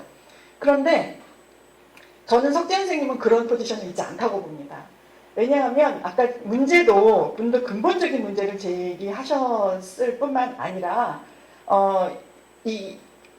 이게 지금 4년을 이야기를 하셨는데 이게 끝이 아니라고 계속 말씀을 하시거든요. 이거는 상황 영화에 따라서 재정적으로 뒷받침되고 뭐 어쩌고 이런 여러 조건들이 맞으면 확대 가능하다라고 얘기하고 있어요. 이거는 제목에서도 정말 명확하게 드러납니다. 김태일 선생님께서 아까 저도 다음부터는 그 기본소득, 생애선택 기본소득이라고 가겠습니다라고 하셨는데 저는 그게 아닌 것 같거든요. 이 두 페이퍼는 확실히 다른 페이퍼로 보여요. 생애선택 기본소득은 앞으로 기본소득으로 가겠습니다예요. 기본소득의 전형적인 요건들을 다 갖추고 있지 못한데 그 요건을 갖추고 있지 못한 부분이 모든 사람을 포함하지 않는 거다. 일정 기간만 포함하는 거다. 그렇지만 기본소득이 요건이 기본소득이니까 마지막 어쩌고 기본소득이니까 지향점이 기본소득인 거죠. 끝까지 가야 되는 거죠. 그런데 선생님께서는 김대일 선생님께서는 기간 한정 시민수당 그럼 여기서 스탑하겠다라는 뉘앙스로 들린단 말이죠. 5년이면 충분하다로 들려요. 저는 그게 여러 면에서 일관성이 있는 게 5년이면 충분하다라고 하시면 이거는 다른 제도를 하나도 대체할 필요도 없고 대체할 수도 없습니다. 그런데 이게 장기적으로 완벽한 수준의 기본소득으로 가는 첫 번째 스텝이다라고 하면 얘기가 완전히 다르다는 거죠. 그 이야기를 제가 뒤에 슬라이드를 보면서 다시 한번 하겠는데 그 전에 제가 석재 선생님께 그 코멘트 하나 드리고 싶은 부분은 지금 그 석재 선생님이 말씀하신 이런 그 사회보험의 근본적인 그 결함들도 일부 저는 인정을 함에도 불구하고 저는 그럼에도 불구하고 이 기본소득이 하지 못하는 다른 중요한 의미들이 있다고 생각을 해요. 그래서 그걸 계속해서 혁신을 통해서 부족한 부분을 메워나갔으면 하는 마음을 가지고 있어요. 근데 아까 뭐 특고, 자영자 뭐 이런 거 열심히 해봤는데 기대에 못 미친다라고 말씀도 하셨고 그래도 그렇게 쓰고 계세요. 근데 저는 이거를 해봤는데 안 된 게 아니고 아직 못 해봤단 말이죠. 이런 혁신을 해보고도 안 된다라는 말씀을 지금 평한 시기에는 이르다 하는 말씀을 드리고 싶습니다. 그 다음에 이제 이게 같은 이야기인데 보안에 관한 문제를 조금 들어가 보도록 하겠습니다. 제가 사회보험과 기본소득은 같이 갈 수 있다라고 말씀을 하시는 분들에 대해서는 조건이 붙어 있어요. 사회보험이 지금처럼 부실하고 기본소득이 지금 아주 뭐라 그럴까 덜 성숙한 아주 약간 약한 기본소득 일정 기간을 한다든지 아니면 아주 적은 금액을 한다든지 이런 방식으로 해서 기본소득 자체도 그 아이디얼 타입에 부합하지 못하는 그냥 첫 번째 스텝 정도의 그런 부실한 상태일 때 이때는 이게 사고 보완적일 수 있을 것처럼 보여요. 하지만 이 두 제도가 추구하는 목적이 같기 때문에 두 제도가 완성 단계에 이르면 양립할 수 없는 게 아니라 양립할 필요가 없습니다. 그래서 저는 이걸 계속해서 양립하자라고 한다면 내가 말하는 사회보험은 이런 걸 말하는 거고 기본소득도 이러저러해서 4년짜리 혹은 5년짜리를 말하는 거다. 그럴 때만 양립할 수 있다. 장기적으로 확대하겠습니다라고 말하는 순간 같이 갑시다는 아니다. 이거는 저는 그런 거를 좀 솔직하게 얘기하자. 그런 말씀 드리고 싶고요. 두 번째 얘기는 제가 뭐 굉장히 현실적인 이야기를 하는 겁니다. 석재 선생님이 사회정책 공학자 얘기하셨는데 저도 거의 그런 입장에서 드리는 말씀이에요.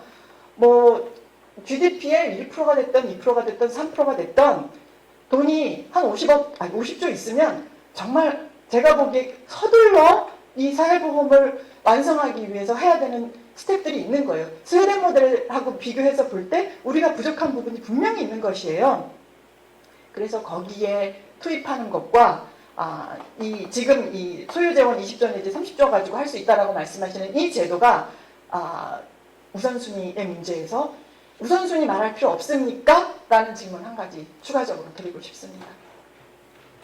전국민 고용보험과 기본소득은 전형적으로 그 원리적으로 다른 그런 제도라고 저는 생각을 합니다. 추구하는 목표는 같지만 유사하지만 원리적으로 다른 제도예요. 근데 이제 그 사이에 여러 가지 베리에이션이 있습니다. 전국민 고용보험에 조금 가까운 포지션에 근로저축 계좌제가 있다고 생각이 되고요. 요거는 실업보험을 대체하는 걸로 제출이 됐었고, 저는 석재현 선생님이 제출한 것 같고 요게 똑같은지는 모르겠는데 저희 연구원에서 한 10년 전에 얘기했던 것들이 있기 때문에 제가 그 기준으로 말씀을 드리는데 개인의 일생 안에서 위험에 대비하는 거예요. 크레딧 쌓아놨다가 그거를 쓰는 방식으로. 그러니까 자기 생애에서의 위험은 분산하고 저축을 합니다. 하지만 연대나 재분배 역할이 없기 때문에 저는 그 당시에도 반대를 했었죠. 그리고 두 번째로 생각할 수 있는 게 제가 뒤에 소개하려고 하는 개인활동 계좌제입니다. 저는 이게 정확하게 김태일 선생님께서 말씀하셨던 실업이라는 위험 이외에 소셜 리스크라고 할 수 없는 것들을 위해서 우리가 뭔가를 제도를 만든다면 이런 모양이 되지 않을까라고 생각해서 제안을 하는 거라서 조금 소개해 보도록 하겠습니다. 그리고 그보다 더 한 발짝 기본소득 쪽에 가깝게 한 스텝 더 가면 기간 한정 시민수당이 있다라고 생각을 하고 여기서 우리가 어떤 제도들을 함께 갈 수 있고 어떻게 컨비네이션에 갈 수 있는지에 대해서는 더 논의를 하고 생각해 볼 수 있다라고 생각합니다. 여기서부터가 제가 그 전에 만들어놨던 건데 저는 보편성이라는 것을 사회보장제도에서 보편성이라는 것을 확보하려고 할 때 일정 부분은 보험 원리가 필요한 부분이 있고 일정 부분은 보험 원리로 안 되는 부분이 있다고 생각을 해요. 그래서 그 두 개를 나누어서 볼 때 이 기본소득이라는 아이디어 그리고 고용을 넘어서는 사회적 보호가 필요하다는 거 이런 그 아이디어를 쭉 따라가다 보면 만나게 되는 지점이 있는 것이죠. 그리고 그 이론적인 배경으로서 사회적 인출권이라는 그런 그 개념도 저는 여기서 소개를 하고 그랬었습니다. 근데 이제 그 사회적 인출권은 그 슈피오라는 분이 이제 얘기를 해서 2000년대 초반부터 얘기를 했던 건데요. 일정한 금액을 사용할 권리를 갖되 그 시점은 개인에 따라 달리 가져갈 수 있다는 개념입니다. 대출 또는 인출 시점이 분산되고 사용 목적을 제한하는 방식이 된다면 재원은 일반적인 기본 자산보다 적게 소요될 것이므로 제도의 실현 가능성을 높일 수 있다. 이 기본소득의 아이디어에서 출발해서 사회적 인출권 이제 이런 개념으로 나가간 그런 제도들이 있고 실제로 이것을 실현하려고 제시했던 정치인들도 있다라는 것을 말씀드리고자 하는데 실제로 이제 여기는 이제 평생학습이나 시간주권의 개념을 많이 집어넣고 있습니다. 독일 노동부 장관이 이걸 해보겠다라고 제시를 연설을 한 적이 있고요. 근데 하지를 못했습니다. 요거랑 비슷한 방식으로 프랑스에서 한 적이 있습니다. 근데 프랑스는 법정화도 했는데 시간과 돈을 같이 줘야 되는데 돈은 못 주고 시간만 주는 현재 거의 그 단계 정도에밖에 못 와 있습니다. 이게 이제 프랑스 사례고요. 이건 사회보험입니다. 그 사례가 아닙니다. 예, 그리고 제가 이제 두 번째는 요즘 제가 강조하는 사회보험을 전면적으로 전체 취업자로 넓히는 방식에 대해서 이제 넣었었습니다. 그래서 결론적으로는 요 슬라이드를 보여드리려고 했는데 저는 제도의 체계가 실업이라는 리스크에 대응하는 방식이 있는데 이제 거기에는 원리적으로는 이제 사회적 지분이나 사회보험이나 부조나 이제 이런 것들이 이제 있을 수 있고 거기에 대응하는 제도는 우리가 현재 보고 있는 바입니다. 그런데 뭐 직업능력 개발이라든가 자기 개인의 생활을 위해서 뭔가 필요하다면 기본적으로 주어지는 개인활동의 계좌에 크레딧이 있고 거기에다가 자신이 계속해서 고용해서 일을 하면서 하면은 거기에 크레딧이 더 쌓이는 거예요. 그래서 그거는 저축했다가 이제 다음에 다시 쓸 수도 있는 기본으로 주어지는 것과 기여에 의해서 늘어나는 것들을 합쳐서 관리할 수 있는 개인 활동 계좌 같은 것도 있을 수 있지 않나라는 생각이 있어서 그때 당시에 제안을 드렸던 건데 제가 이걸 보면서 오늘 선생님들 페이퍼를 보면서 그때 생각했던 거랑 상당히 유사하다라는 생각을 했고 선생님들 제안은 기본소득에 한 발짝 더 다가간 거고 저는 그보다는 좀 더 가운데쯤 있는 이런 제안을 드린 것이 아닌가 싶습니다. 네, 마치겠습니다. 예, 감사합니다. 예전부터 여러 가지 기본소득에 대한 변주는 여러 가지 있는데 이제 많이 연구되셨고 이현재 박사님 양해해 주신다면 김 교수님 먼저 가셔야 되니까 먼저 좀 몇 가지 중요한 질문을 하셨으니까 그거에 대해서 답변을 듣고 이현재 박사님 토론을 하도록 하겠습니다. 지금 나오나요? 나오는 거죠? 예, 핵심은 그거죠. 그러니까 한정된 재원을 가지고 우선순위를 할 때 그러면 고용보험을 좀 더 충실하게 해가지고 스웨덴처럼 하는 게 아니면 지간한정 시민수단이 그게 이제 핵심 질문일 텐데요. 근데 이제 그 질문에 제가 뭐 여기 페이퍼에 다 썼는데 제가 기본소득을 지지하는 이유 중에 하나는 아까 말한 그런 다양한 어떤 사회적 위험 요건에 대한 대응이고요. 또 하나는 약간의 그 소득 재분배적인 측면이 있어요. 저는.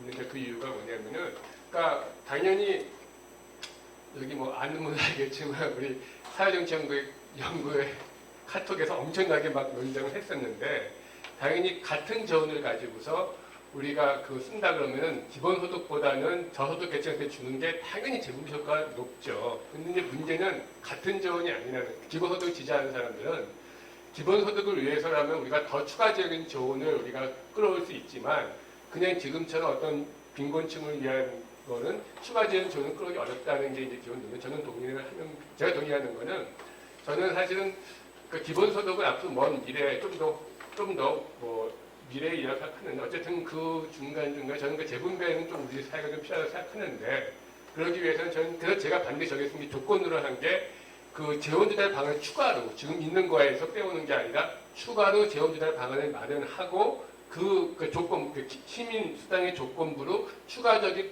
다른 어떤 조세 체계를 개편을 통해서 재원조달 방안을 마련해서 패키지로 하는 걸 제가 제안한 게 그렇거든요. 그래서 저는 이거는 기존 복지제도 확충 외에 추가적. 근데 이런 걸 할 때는 오히려 약간 동의할 수 있는 게 우리가 이런 기간한정 시민수당을 위해서 추가적인 재원을 더 받겠다 해서 패키지로 제안을 하면은 패키지로 제안하면서 고용보험 확충에 쓰겠다는 건 좀 더 수용성이 높지 않을까 하는 게 제 생각입니다. 또 질문하신 것 중에 사회보험의 본질적 속성에서 지금 기본소득이 필요한 거냐 아니면 우리나라에서 사회보험이 문제가 돼서 지금 기본소득이 그거는 아까 얘기했지만 저는 기본은 현재 복지제도가 커버하지 않는 다양한 어떤 자기 욕구에 대해서 경제적 필요할 때 도움되는 거 하나 있고요. 그 다음에 설사 고용보험 실업급여 자체가 우리가 액수가 충분한 건 아니잖아요. 그래서 그걸로 만약에 모자란다 하면 거기에 더 부과해서 자기가 필요할 때 하고 다음에 그 실업급여는 이제 한 1년도 채 안 되는 기간이잖아요. 뭐 3분의 1 정도 주는데 그거 갖고서 만약에 충분히 자기가 어떤 취업을 못할 경우에 또 필요할 수 있죠. 그런 식으로 약간 보완적인 기능을 저는 할 수 있다고 생각합니다. 아니, 질문이 그게 아니었던 거예요. 그거 아니었어요?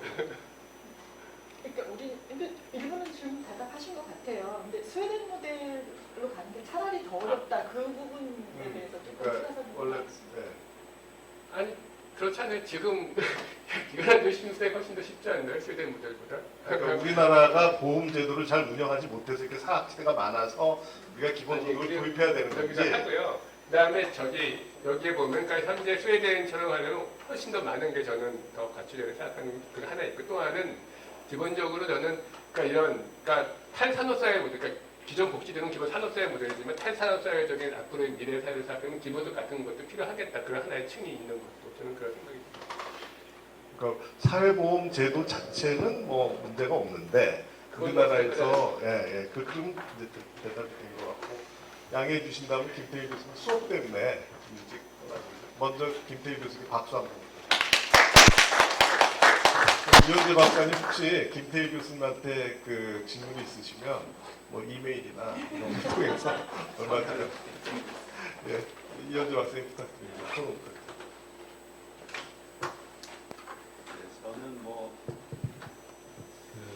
큰 틀에서 이런 생각을 좀 해봤어요. 코로나19 사태 때문에 긴급 재난지원금이 한시적인 형태지만 무조건적인 소득으로 보편적으로 모든 가구에 지급이 됐는데, 만약에 20년 전에 코로나19가 왔었으면 어땠을까? 90년대 초반이나 중반에 왔으면 이렇게 대응 안 했을 것 같은 생각이 사실은 들거든요. 그때는 그때 만약에 이런 사태가 와서 경제 봉쇄를 하고 그랬더라도 저는 기업을 통해서 뭔가 지원하는 방식을 택했을 것 같아요. 그래서 저는 사실 이게 이 변화를 뭐 사람들이 생각이 바뀌어서 그렇다고 볼 수도 있고, 그러니까 제도에 대한 연구가 많이 되고 정책이 그동안에 발전해서 그렇게 됐다고 볼 수도 있지만, 좀 저는 예기치 않게 큰 틀의 변화가 오는 방식으로 지금 뭔가 이루어진 게 아닌가 그런 생각이 듭니다. 그런 맥락에서 사실 김태리 교수님 가셨지만 석대현 교수님한테 좀 질문도 드리고 좀 이렇게 생각이 비슷한 건지 맞춰보고 싶은 것도 있는데요. 우선은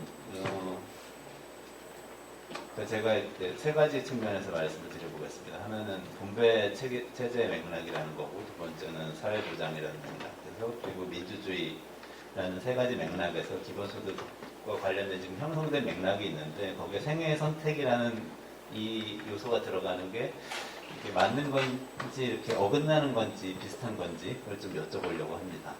큰 틀에서는 지금 저는 상당히 명백하게, 그러니까 일단은 보편적 기본소득제냐 아니냐를 떠나서 분배 체제에 대해서, 그러니까 경제에서의 생산, 분배, 소비 이렇게 연결되는 이 경제 체제에서의 분배 체제가 뭔가 변화가 있는 것 같다는 생각이 들어요. 전 세계에서 코로나19 사태 이후에 재정 정책 패키지를 내놓는 걸 보면 그 중에 직접 가구에 소득 지원하는 것이 다 빠짐없이 포함이 되어 있고, 그것도 굉장히 상당히 예를 들면 미국 같으면은 가구 소득 7만 5천 불 정도를 선으로 잡고 그 아래 가구는 다시 뭐 소득 지원을 체크를 아예 보내준다든지, 그리고 핀란드만 하더라도 코로나19 사태 이후에 실업 구조의 이 장기 실업자 실업 구조, 그 기본소득 실험했던 그 대상자들 있잖아요. 그런 사람들의 그 소득 면제 구간을 확 늘려준다든지, 월 500유로 이렇게 늘려준다든지 이런 식으로 소득을 직접적으로 지원하는 맥락의 이야기를 많이 한다는 거죠. 사실 장지원 박사님 말씀하신 것도 저는 어떤 면에서는 어떻게 들리냐면, 약간은 원래 고용보험은 고용 촉진을 해야 되는 거 아닙니까? 사람들 노동시장으로 유인을 해야 되는 거였잖아요. 산업사회 처음에 고용보험의 취지라는 거는 노동시장을 강하게 만들었어야 되는 거고, 노동시장 안에 들어와 있어야 위험을 보장받는다는 맥락이 있는 거 아닙니까? 그런데 이제 사실은 그걸 상당히 완화하는 방향으로 말씀을 하시잖아요. 이것도 좀 비슷하게 다 들리는 거예요. 그래서 원래 자본주의 사회 경제 체제에서 생산 분배, 소비에서 분배라는 거는 기본적으로 노동시장에서 임금을 통해서 분배를 하고, 나머지는 자녀적인 걸로 보는 그거를 사실 많이 뒤집고 있는 거 아닌가 하는 생각이 들고, 코로나19가 그걸 앞당긴 것 같습니다. 그 맥락에서 봤으면 좋겠다는 생각이 들고요. 그럼 이제 이 경제정책이라는 측면, 분배체계라는 맥락에서 재정 얘기를 안 할 수가 없는데, 첫 번째가 이제 분배체제에서의 재정 얘기입니다. 그러니까 이게 지금 위험에 빠진 개인을 돕는 사회보장 정책으로서의 기본소득제 이렇게 보는 거하고, 생산 분배 소비 체제가 지금 거시적으로 안 돌아가게 생겼기 때문에 이거를 뭔가를 주입해서 돌아가게 만드는 거하고 조금 다른 차원의 이야기라고 저는 이해가 되고, 그런 면에서는 재정을 우리가 볼 때 한정된 재원이 있는데 더 위험에 빠진 사람을 더 도와야 되지 않느냐, 또는 생애에서 더 위험에 빠질 가능성이 있는 시기를 본인이 판단해서 선택하는 것조차도 맥락에 안 맞는 거 아닌가 하는 생각이 사실은 약간은 있습니다. 그래서 이거는 이제 맞을 수도 있고 틀릴 수도 있어요. 진짜로 분배 체제가 깨지는 거일 수도 있고 아닐 수도 있는데, 저의 포인트는 지금 이 기본소득이 논의되는 맥락은 이미 그렇게 들어온 거 아닌가. 나중에 분배 체제가 깨질 때 대비해서 이걸 준비를 해놓자는 맥락에서 들어온 게 아닌가. 지역화표를 지급하고 소비자들이 뭐 한정된 시간 내에 소비할 수 있도록 하고 하는 것 자체가 좀 그런 느낌이 들어서요. 그런 맥락에서 볼 때 그럼 너무 사회보장제도라는 인식을 가지고 이걸 설계를 해놓으면 좀 안 맞는 부분이 있지 않나 이런 생각이 좀 들었습니다. 한정된 예산안에서 쓰는 것도 마찬가지예요. 지금은 뭐 한정된 예산 가지고 긴급 재난지원금 도입한 건 아니지 않습니까? 미국에서 뭐 코로나 책 보내는 것도 예산 생각하고 하는 건 아니고 이거는 그냥 체제가 깨지지 않기 위해서 하는 거기 때문에 조금 그런 면에 대한 생각을 좀 여쭤보고 싶습니다. 첫 번째 맥락이었고, 두 번째 사회보장에 대한 거는 약간은 테크니컬한 측면이 있는데요. 금융적으로 보면 이 소득이 실질 소득이라면 사실은 한 번에 주나 4년 동안 주나 30년 동안 주나 똑같은 거 아닌가 하는 생각이 사실 이제 논리적으로는 그렇잖아요. 예를 들면 뭐 실질 소득이라면 1억 원을 20세에 한 번 주는 거 하고 그거를 쭉 나눠서 뭐 디스카운트 해가지고 물가 상승률 감안해가지고 평균 수명을 따져서 한 50년 동안 준다든지 뭐 이거 하고 같은 건데 그럼 이게 어떤 맥락을 갖나 이 질문이에요. 그러니까 반카레이스 같으면은 기초자산제는 한 번에 주는 기초자산제는 반대하고 기본소득제를 지지한다고 얘기했을 때는 어쨌든 생애 전반에 걸쳐서 안정감을 주기 때문에 그게 실질적 자유를 주는 거지 한 번에 뭐 투자할 수 있는 돈이 생긴다고 해서 그게 자유가 되는 건 아니고 오히려 이제 그것을 뭐 오히려 그때 낭비한다든지 뭐 투기했다가 날린다든지 이런 문제를 이야기를 했었잖아요. 그런 면에서 보면 만약에 실질이 똑같다면 처음부터 보편적으로 하는 게 그러니까 월 10,000원 기본소득하고 사실 그걸 다 합쳐서 4년을 나눠주는 것 같은 효과라면 처음부터 보편적으로 하는 게 똑같은 거 아닌가 그런 생각이 들고 거기에 플러스 알파로 이제 얘기를 하자면 더해서 얘기를 하자면 만약에 이게 사회보장 맥락이 굉장히 많이 큰 거라면 크기 때문에 선택해서 개인의 위험을 보장해야 되는 거라면 액수가 훨씬 커야 되는 거 아닌가 하는 생각이 듭니다. 예를 들면 교수님들이 안식년에 가시면 똑같은 급여를 받으시지 않습니까? 그래서 사실 실질적 자유로운 1년을 가질 수 있는 거잖아요. 그런 방식으로 이게 휴가라고 생각을 하면 그때 소득이 상당히 높아야 되는 안식년이 아니라 연구년. 너무 없어요. 그러면 방금 발언 취소하도록 하겠습니다. 어쨌든 장기 휴가를 가는 개념이라면 기존의 소득이 보장이 돼야 사실은 자유로운 거 아닌가 하는 그런 약간의 양면성이 있는 것 같습니다. 보편적 기본소득 입장에서 보면 똑같은 거 아니냐. 뭐 이런 그럼 마지막으로 세 번째는 굉장히 좀 현실적인 건데 이 선택을 한다는 거를 굉장히 장기적인 신뢰가 있어야 되잖아요. 제도에 대해서. 그게 사람들한테 있을까 하는 생각입니다. 그래서 뭐 땡겨서 쓴다든지 이런 문제들 뭐 말씀은 다 하셨지만 실제로도 이제 이게 가동이 될 수 있을까 하는 뭐 테크니컬하게 말씀을 하셨어요. 사실 국채를 뭐 발행하고 나중에 갚고 이런 김태일 교수님도 그런 하셨는데 실효성이 그래도 없는 거죠. 만약에 제도 도입하자마자 모든 사람이 다 최대한 빨리 받으려고 한다면 이것의 취지가 좀 훼손되니까 그 부분에 대해서 질문을 좀 드리고 싶었습니다. 세 가지 말씀드리겠습니다. 예. 원래 우리 여기 이 전체 타이틀이 그냥 기본소득이 아니라 생애선택 기본소득제를 한 이유를 알겠습니다. 그러니까 보험 쪽 강조하신 분하고 기본소득의 원리를 강조하신 분하고 그 중간에 있는 두 분 논문을 양쪽에서 한번 관점에서 보자. 이제 이런 해서 그런 기획 의도가 그런 걸로 알고 생각이 됩니다. 우선 혼자 디펜스를 하셔야겠는데 석재훈 교수님 말씀. 네, 저는 어쨌든 두 분 질문을 통틀어서 먼저 이제 제 입장을 얘기를 드리면, 저는 굉장히 어쨌든 아까 제가 사회정책공학자로서의 정체성을 오히려 자부심을 가지고 지켜나가고 있다라고 말씀드렸던 부분하고 맥락이 같은데요.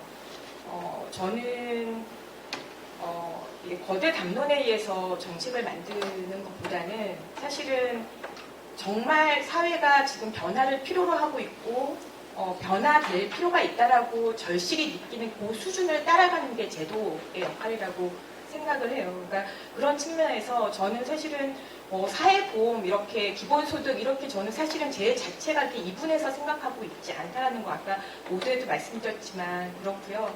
그래서 그 사회보험이냐 그러니까 사회보험에 대한 근본적인 한계를 지적한 거 맞습니다.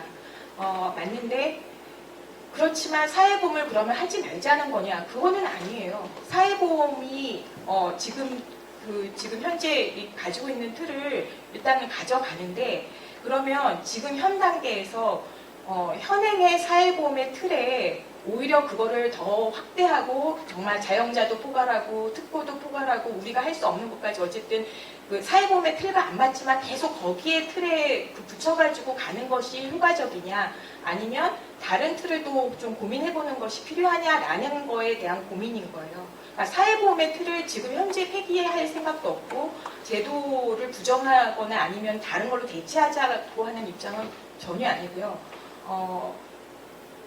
그런데 아까 말씀하셨던 것처럼 이게 정말 생산 체계가 바뀌고 이게 진짜 이게 분배가 지금 이제 노동 소득으로 우리가 의존하기 어려운 어떤 상황이 올 수도 있다라는 생각도 해요. 그렇게 되면 사실은 저는 이 기본 소득의 시스템이나 이런 부분들이 훨씬 더 이제 강범하게 좀 더 우리 볼륨을 넓혀서 갈 수 있다라고 생각을 하는 거고요. 그래서 저는 이게 아까 이제 장전 박사님께서 이제 사회보험을 어쨌든 에 대한 굉장히 이제 어쨌든 부정적인 그런 건 아니에요. 아까 이제 이원재 대표님도 말씀하셨지만 소득 기반의 사회보험이라는 것 자체가 저는 이제 사실은 그게 잘 됐으면 좋겠어요. 그런데 소득 기반의 고용보험으로 해서 자영업자 아까 이제 한 번도 해본 적이 없다고 말씀하셨지만 사실은 지금 법에 다 자영업자 들어올 수 있게 되어 있죠. 그다음에 지금 특보도 주류 특보에 대해서는 열었죠. 근데 실제로 그런가요?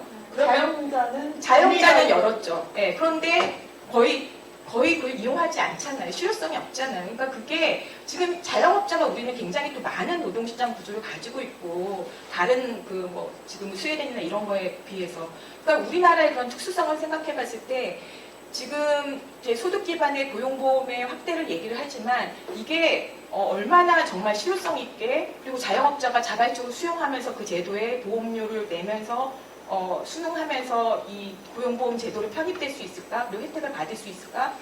퀘션 마크가 있다는 거죠. 그런 측면에서 저는 이런 이런 제도의 보완이 필요하다라고 생각을 하는 거고요. 그래서 당연히 지금 전 현 단계에서는 대체는 생각하고 있지 않고 보완을 생각을 하고 있는 거고 이게 보완의 방안으로 이제 얘기를 했었던 거고 향후에는 모르겠다라고 제가 사실은 주에 논문에도 달아놨지만 저는 완전 기본소득을 딱 집어넣고 가지 말자고 얘기를 했어요. 왜냐하면 우리가 지금 사실 기본소득을 이제 그야말로 제가 사회적 실험이라고 얘기를 어떻게 보면 이제 이걸 통해서 사회적 실험을 해보면서 이게 정말 우리가 가야지 되는 제도의 틀인지를 한번 보자라는 거거든요. 그걸 보고 우리가 생각하지 못했던 여러 가지 어려움들이 나타나거나 오히려 못한 것들이 있다면 다른 제3의 제도가 저는 나올 수 있다라고 생각을 해요. 그래서 그걸 저는 이게 기본소득, 우리가 지금 상상할 수 있는 최고의 어쨌든 형태는 기본소득이지만 그걸 넘어 어떤 것들이 있을 수도 있다라고 생각을 해요. 그래서 그렇게 정해놓고 가자라는 입장은 아니고요. 네, 그렇고 또 이제 장준 박사님 질문을 제가 소화를 다 했는지 모르겠는데 나중에 혹시 빠진 거 있으면 말씀해 주시고요. 그 다음에 이제 이원재 대표님이 말씀하셨던 이게 분배 체계에서의 변화를 이제 생각을 하는 거냐, 그러니까 어쨌든 그거에 대한 어떤 과정을 같이 공유한다라고 볼 수 있는 거냐라고 질문을 주셨는데 이제 불안정 노동과 이제 불연성 노동을 상수로 생각한 시스템이라고 했을 때는 저는 그건 같이 공유한다라고 볼 수 있을 것 같아요. 그렇지만 이게 저는 보편적인 그렇다고 예를 들면 보편적 기본소득이 더 낫지라고 얘기를 하시는 부분에 대해서는 저에게 동의가 안 되는 게 저는 기본소득이라고 했을 때는 적어도 임금보조 정도의 그런 개념의 예를 들면 생활 수준을 약간 낮게 만들고 하는 수준의 기본소득은 사실은 의미가 없다라고 생각해요. 저는 그야말로 이렇게 노동을 대체하는 수준의 기본소득이어야지. 그러니까 충분성이 확보되지 않은 기본소득은 저는 기본소득으로서의 의미가 없다라고 생각을 해요. 그러니까 기본소득 논자 중에서는 충분성이 필수 요건이 아니다라고 주장하시는 분도 계시던데 저는 생각이 좀 달라요.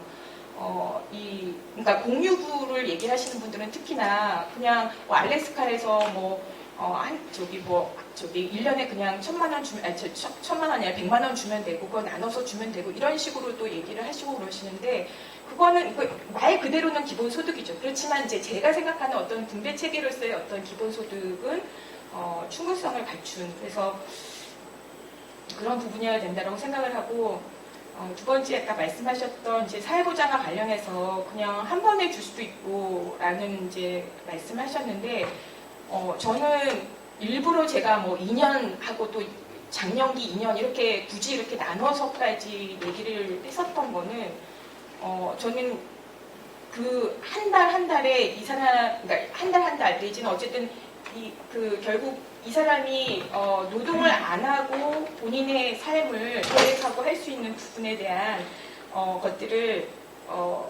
그 시간, 그 기간이 주어지는 거가 굉장히 중요하다라고 생각을 해요. 그래서 자산으로 주는 것이 아니라 그 한 달 한 달의 이제 생활을 완전히 이제 재생산할 수 있는 충전할 수 있는 그런 소득이 보장되는 안정감 이 부분이 저는 포인트라고 생각하기 때문에 자산을 주는 것보다는 자산을 주는 거가 아니라 어쨌든 이 소득으로 실제 소득으로 주는데 어쨌든 기간을 한정하자라는 거였고요.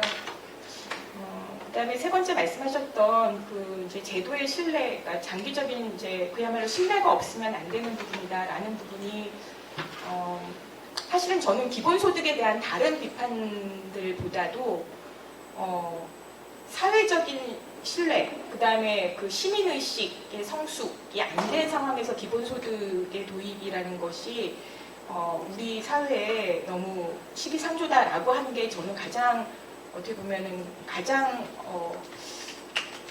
치명적인 그러니까 정말 기본소득을 실현하기 위해 어려운 어떤 조건 중에 하나라고 생각을 해요. 그러니까 말씀하신 대로 그래서 제가 이제 계속 뭔가 소통해야 되고 공론화해야 되고 그다음에 충분한 정책 이해를 바탕으로 한 기본소득이 실현돼야 된다라고 말씀드렸던 게 이게 단순히 급여를 주고 소득을 보장해주고 하는 게 아니고 이 소득을 통해 가지고 본인의 삶을 어쨌든 생활에 활용해서 자기 주도적인 어쨌든 삶을 살도록 하는 그러니까 이게 수혜에 그러니까 대상화된 어떤 급여하고는 좀 다른 개념으로의 기본소득을 저는 상정을 하고 그렇게 나가야지 된다라고 생각하기 때문에 그런 비전을 이제 담고 있기 때문에 네 신뢰는 굉장히 중요한데 이게 이제 전제 조건이고 그런데 이제 장기적 신뢰가 안 돼서 테크니컬리 이제 빨리 이제 다들 몰려와가지고 이제 타려고 하는 부분들은 어떻게든 저는 사회적 규칙을 만들어서 서로가 합의할 수 있는 규칙을 만들어서 서로가 제어할 수 있도록 하자라고 그렇게 말씀드리겠습니다. 네. 네, 두 분 토론자분들은 석재훈 박사님의 답변이 혹시 더 궁금하신 거 있다든지 아니면 좀 퍼더 퀘션이나 이런 게 있으신가요? 네네. 제가 아까 이 충분성을 말씀드린 거는 이제 충분성은 사회보장 맥락에서 중요한데요. 개인의 위험을 충분히 보장을 해야 되니까. 근데 이게 지금 생산체제가 잘 돌아가게 만드는 어떤 윤활유가 필요하다. 그래서 기본소득들은 그러니까 예컨대 이렇게 그냥 어떤 복지급여 중에 하나로 들어오는 거면은 충분성 굉장히 중요하지만 그게 아니고 예를 들면 우리 근로소득하고 사업소득하고 공적보조 이런 것들이 있는데 플러스 기본소득이라는 게 있어야만 사람들이 소비를 해서 뭔가 생산이 일어날 수 있다는 상황이면은 그게 이제 그러면 한 개인한테 그게 어느 정도 보장을 해주냐가 중요한 게 아니고 전체적으로 돈을 푸는데 개인이 소비할 수 있는 형태로 지급을 하는 게 이제 중요해지는 거잖아요. 그런 맥락은 이게 포괄을 못하는 거 아니고 예컨대 생애 선택제 하면은 네. 뭐 그 해에 받는 사람 그 사람은 괜찮지만 경제 전체로 풀리는 어떤 화폐의 양은 이렇게 예측하기도 어렵고 그건 조절이 안 되지 않습니까? 그런 이제 그러니까 네, 저는 기본적으로 어쨌든 그게 한 10%가 그러니까 상시적으로 풀릴 거다. 그러니까 어쨌든 제도적인 그 나름 서로 간에 어쨌든 지킬 수 있는 규칙을 세운다면 그런 이제 생각을 했었던 거고요. 이제 10% 정도 풀리는 거고 저는 생애 속에서는 이렇게 임금 보조식으로 내지는 어쨌든 생활 보조식으로 이렇게 받쳐지는 그런 기본소득, 얹혀지는 소득이 아니고 불연속 노동을 대체하는 그런 기본소득이 지금 현재 단계에서는 훨씬 더 중요하고 제가 지금 어쨌든 생각하는 그림은 그런 거. 네, 시간이 혹시 다들 다 하셨어요? 그렇습니다. 혹시 지금 10분 늦게 시작해서 지금 딱 마칠 시간인데 플로어에서 이거 정말 좀 궁금해서 질문하고 싶다 그런 게 있으신가요? 근데 플로어에 별로 안 계시네. 자 그러면 여러분 고생 많으셨고요. 우리 이 세션 마치도록 하겠습니다. 발표자 여러분, 토론자 여러분, 장시간 수고 많으셨습니다. 감사합니다.